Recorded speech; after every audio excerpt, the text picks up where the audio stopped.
2024 నుంచి 2034 వరకు రాసుకో చంద్రశేఖరరావు, నీ డైరీలో కాదు నీ గుండెల్లో రాసుకో, నీ కొడుకు గుండె మీద రాయి. 2034 వరకు ఈ సోదరుడు పాలమూరు బిడ్డ తెలంగాణకు ముఖ్యమంత్రిగా ఉంటాడు. పాలమూరు నుంచే ప్రజా ప్రభుత్వాన్ని నడుపుతాం.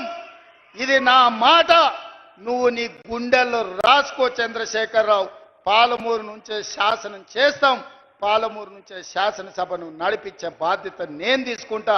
నువ్వు దుఃఖం వస్తుందో బాయిలో దుంకుతావో పెట్రోల్ పోసుకొని తగిలబెట్టుకుంటావో అది నీ ఇష్టం.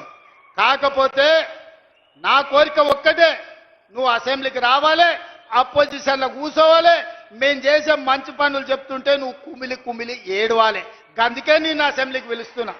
నువ్వు చేసిన ద్రోహం ఏందో, నువ్వు చేసిన అన్యాయం ఏందో, నువ్వు పాలమూరుకు మొత్తం ఎడారిగా మార్చిందేందో, నువ్వు కట్టకుట్ట వదిలిన పాలమూరు, రంగారెడ్డి, కల్వకుర్తి, భీమా, నెట్టంపాడు, కోయిల్ సాగర్ ఈ ప్రాజెక్టులన్నింటినీ పూర్తి చేసే బాధ్యత నేను తీసుకుంటా.